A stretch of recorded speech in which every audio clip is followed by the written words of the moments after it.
Welcome to study 24 classes. आज हम उपभोक्ता संतुलन के बारे में बात करेंगे। एक वस्तु की स्थिति में consumer equilibrium in case of one commodity. तो सबसे पहले हम बात करेंगे उपयोगिता के बारे में। उपयोगिता क्या होती है? किसी वस्तु की वह शक्ति जिसके द्वारा आवश्यकता की संतुष्टि होती है उसे उपयोगिता कहते हैं या वो उपयोगिता कहलाती है। इसको हम क्या करते हैं, यूटिल में मापते हैं। इसको जो मापने की इकाई है वो क्या है? यूटिल। तो उपयोगिता को किस में मापा जाता है? यूटिल में मापा जाता है। उसके बाद हम बात करते हैं कुल उपयोगिता। कुल उपयोगिता क्या होती है? टोटल यूटिलिटी क्या होती है?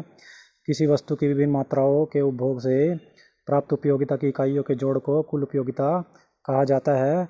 और इसका एक फंक्शन होता है। फंक्शन हम देख लेते हैं क्या होता है। कुल उपयोगिता का जो फंक्शन है वो है total utility of X is equal to function of quantity of X. तो वेयर क्या क्या क्या चीज़ है? टोटल यूटिलिटी ऑफ एन जैसे दिया हुआ है, तो total utility from N units of a given commodity X. तो एक्स की जो एक्स जो कमोडिटी है उसकी क्या करते हैं हम, अगर हम एन टाइम तक क्या करते हैं उसको कंज्यूम करते हैं तो उसे और उसको जोड़ देते हैं, ऐड कर देते हैं, उसका एग्रीगेट कर देते हैं, तो उसे हम बोलेंगे TUN, total utility of N at time X good, X commodity. उसके बाद इसमें जैसे दिया गया है वही चीज़ है कि आपका U1 U2 इस तरीके से UN तक आपका क्या रहेगी? यूटिलिटी रहेगी। मतलब आपने n यूनिट्स तक आपने क्या किया है? कमोडिटी एक्स का क्या किया है? कंज्यूम किया, कंजम्पशन किया है, उपभोग किया है। यूटिलिटी फ्रॉम क्या हो जाएगा? फर्स्ट सेकंड थर्ड इस तरीके से n यूनिट तक आपका रहेगा। उसके बाद क्या है कि n क्या है यहाँ पे? n है आपका number of units consumed. Next हम बात करते हैं इसमें सीमांत उपयोगिता क्या होती है। सीमांत उपयोगिता आपकी क्या होती है? मार्जिनल यूटिलिटी किसी वस्तु की एक अतिरिक्त इकाई का उपभोग करने से कुल उपयोगिता में जो वृद्धि होती है उसे सीमांत उपयोगिता कहा जाता है या मार्जिनल यूटिलिटी कहा जाता है। उसके लिए भी क्या है कि फॉर्मूले हैं दो, वो हम देख लेते हैं क्या है। Marginal utility of nth time जो आपकी एक्स गुड है उसके लिए वो क्या रहेगा? जो आपने लास्ट यूनिट मान लो कंज्यूम किया है उसमें से अगर हम पहली यूनिट को क्या कर दें, माइनस कर दें, तो हमारे पास क्या आ जाएगा? मार्जिनल यूटिलिटी आ जाएगी, सीमांत उपयोगिता आ जाएगी। इसका दूसरा फॉर्मूला क्या है? Marginal utility is equal to change in TU divide में चेंज इन क्वांटिटी।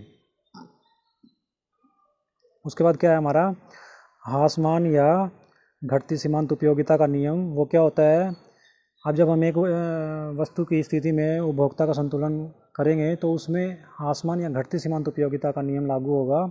तो उसके लिए क्या है कि इसे अच्छे से समझना आप लोगों के लिए ज़रूरी है। घटती सीमांत उपयोगिता का नियम जिसे बोला जाता है law of diminishing marginal utility.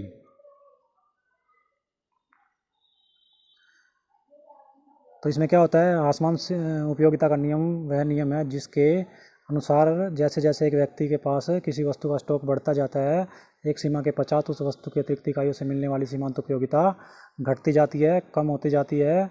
इसे हम DMU के नाम से भी जान सकते हैं। और इसका जो एक दूसरा नाम है वो क्या है? गोसेन का प्रथम नियम, गोसेन फर्स्ट लॉ। ये जब आपके आगे एग्ज़ाम देते हैं नेट वगैरह या जो आपके कम्पिटिटिव एग्ज़ाम्स होते हैं उसके अंदर ये क्वेश्चन पूछा जाता है कि किस नियम को गोसेन का प्रथम नियम कहा जाता है, गोसेन का फर्स्ट लॉ कहा जाता है। तो गोसेन का फर्स्ट लॉ क्या होगा यहाँ पे? ह्रासमान या फिर घटती सीमांत उपयोगिता का नियम, law of diminishing marginal utility. उसके बाद हमारी बात आती है उपभोक्ता संतुलन की। हम बात करेंगे उपभोक्ता संतुलन क्या होता है हमारा। कंज्यूमर इक्विलिब्रियम ये क्या होता है? शब्द संतुलन जो होता है अक्सर क्या किया जाता है? आर्थिक विश्लेषण में प्रयोग किया जाता है। संतुलन का अर्थ क्या होता है? बिना किसी परिवर्तन के अधिकतम लाभ प्राप्त करना या फिर बिना किसी परिवर्तन के उपभोक्ता क्या करता है? इसमें किसी भी तरीके का कोई परिवर्तन नहीं करना चाहता और अपनी स्थिति में बने रहना चाहता है। तो एक उपभोक्ता क्या है? संतुलन में तब कहा जाता है जब वह अपनी खपत या खर्च के स्तर को बदलने की कोई प्रवृत्ति नहीं रखता, अर्थात वह सीमित आय वस्तुओं की दी गई कीमत के साथ अधिकतम संतुष्टि प्राप्त करता है। एक वस्तु की स्थिति में उपभोक्ता की संतुलन की शर्त की व्याख्या क्या है? घटती सीमांत उपयोगिता के नियम पर आधारित है। तो किस तरीके से है घटती सीमांत उपयोगिता के नियम पर आधारित, तो वो देख लेते हैं हम। एक वस्तु की स्थिति में उपभोक्ता संतुलन क्या होगा?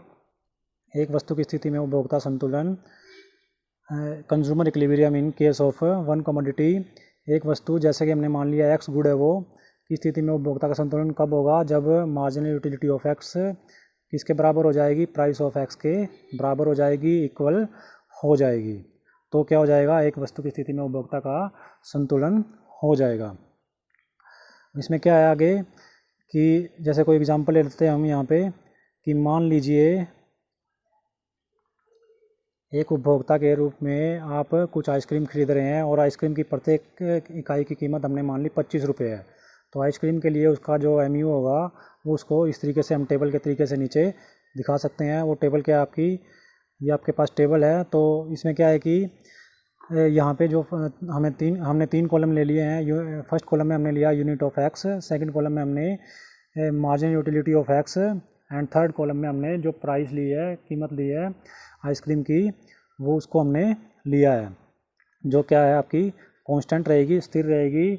उपभोक्ता के संतुलन को जानने के लिए सबसे पहले जो मान्यता है वो मानना ज़रूरी है। उसमें क्या होता है कि आपकी जो उस वस्तु की कीमत होती है वो स्थिर रहती है, और उपभोक्ता के पास जो आय होती है उसको भी क्या माना जाता है? स्थिर माना जाता है, कांस्टेंट माना जाता है। तो टेबल से हम समझते हैं यूनिट टैक्स की जो इकाई है वो जो उपभोक्ता यूज कर रहा है वो 1 to 6 है। उसके बाद जो मार्जिन यूटिलिटी क्या है कि ये घटती सीमांत उपयोगिता है, मतलब कि जैसे जैसे स्टॉक बढ़ता जा रहा है 1 से लेकर 6 तक, जैसे जैसे आपका जो उपभोग बढ़ता जा रहा है, कंजम्पशन जो बढ़ता जा रहा है, उसमें मार्जिन यूटिलिटी क्या होती जा रही है? कम होती जा रही है। फर्स्ट यूनिट के लिए जैसे ही मार्जिन यूटिलिटी क्या है 40 है, तो सेकंड यूनिट के लिए कितनी हो जाती है? 35 हो जाती है, थर्ड के लिए 30 हो जाती है, फिर उसके बाद 25 हो जाती है, फिर 20, और फिर क्या हो जाती है? 15। इस तरीके से क्या है कि मार्जिन यूटिलिटी अपनी काम करती है। उसके बाद क्या है कि प्राइस आपका क्या रहता है? कांस्टेंट रहता है। 25 रुपये हमने लिया था प्राइस, तो वो क्या रहेगा? कांस्टेंट रहेगा हर एक यूनिट के लिए। जैसे जैसे उपभोक्ता क्या करेगा? कंजम्पशन करेगा, उपभोग करेगा, तो कीमत उसकी क्या रहेगी? कांस्टेंट रहेगी, स्थिर रहेगी। अब कंज्यूमर इक्विलिब्रियम कहाँ होगा? फोर्थ यूनिट के ऊपर कंज्यूमर इक्विलिब्रियम होगा, जहाँ पे मार्जिनल यूटिलिटी किसके बराबर हो जाएगी? प्राइस के इक्वल हो जाएगी। तो वो क्या हो जाएगा? हमारा कंज्यूमर इक्विलिब्रियम की स्थिति होगी। तो यहाँ पे क्या हमारा marginal utility of X is equal to किसके बराबर है? Price of X is equal to 25। तो ये हमारा उपभोक्ता का संतुलन होगा एक वस्तु की स्थिति में। ग्राफ के अकॉर्डिंग भी हम इसको देख सकते हैं। हमने वाई एक्सिस पे मार्जिनल यूटिलिटी और प्राइस ऑफ एक्स लिया है, और एक्स एक्सिस पे हमने क्या लिया है? यूनिट्स ऑफ गुड लिए हैं। जो हमने एक्स का हम जो कंजम्पशन कर रहे हैं, उपभोग कर रहे हैं, उनको हमने एक्स एक्सिस पे लिया है। तो जैसे ही क्या है कि आपकी जो 25 रुपये कीमत है वो क्या रहेगी? कांस्टेंट रहेगी, स्थिर रहेगी, जैसा कि हमने अभी टेबल में भी देखा है। तो इस कारण से क्या होगा? आपका जो प्राइस का जो ग्राफ होगा वो कैसा रहेगा? कांस्टेंट रहेगा, पैरेलल टू एक्स एक्सिस रहेगा। तो पैरेलल टू एक्स एक्सिस जैसे कि ये ग्राफ बना हुआ है आप देख सकते हैं, ये क्या रहेगा? प्राइस लाइन रहेगी आपकी। तो प्राइस क्या रहेगी? कांस्टेंट है, तो इस कारण से प्राइस लाइन आपकी क्या रहेगी? कांस्टेंट रहेगी, पैरेलल टू एक्स एक्सिस रहेगी। उसी तरीके से क्या है कि आपका मार्जिन यूटिलिटी क्या है कि घटती जा रही है।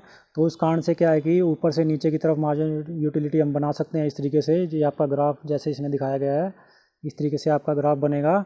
तो इसमें क्या है? आपका मार्जिन यूटिलिटी ऑफ एक्स आपकी आ जाएगी। तो जिस पॉइंट पे कट होगी उसको हम क्या कहेंगे? इक्विलिब्रियम पॉइंट कहेंगे, जैसा कि इसमें दिखाया गया ग्राफ के अंदर। ई पॉइंट आपका क्या है? इक्विलिब्रियम पॉइंट है। इस पे क्या हो जाएगा? मार्जिनल यूटिलिटी आपकी किसके बराबर हो जाएगी? प्राइस ऑफ एक्स के बराबर हो जाएगी, जो कितनी है? इज इक्वल टू 25 है। तो यहाँ पे क्या हो जाएगा? उपभोक्ता का संतुलन हो जाएगा। उसके बाद क्या हमारा तालिका और चित्र के माध्यम से हम समझ सकते हैं कि जैसे जैसे आइसक्रीम की इकाइयों की संख्या में वृद्धि हो रही है, वैसे वैसे ही आइसक्रीम की सीमांत उपयोगिता कम होती जा रही है। आइसक्रीम का MU बिंदु ई पर क्या हो जाएगा? आइसक्रीम की कीमत के बराबर हो जाएगा, और जिस पे क्या हो जाएगा? उपभोक्ता का क्या हो जाएगा? संतुलन हो जाएगा, consumer equilibrium in one commodity in one good हो जाएगा। तो इस तरीके से क्या है कि एक वस्तु की स्थिति में हम उपभोक्ता के संतुलन को समझ सकते हैं। वो कहाँ होगा? जहाँ पे हमारी सीमांत उपयोगिता उस वस्तु की किसके बराबर हो जाएगी? उस वस्तु की कीमत के बराबर हो जाएगी। तो वहाँ पे एक वस्तु की स्थिति में उपभोक्ता का संतुलन होगा। तो आज का हमारा जो टॉपिक था वो था एक वस्तु की स्थिति में उपभोक्ता संतुलन। नेक्स्ट जो हम टॉपिक करेंगे वो होगा दो और दो से अधिक वस्तुओं की स्थिति में उपभोक्ता का संतुलन।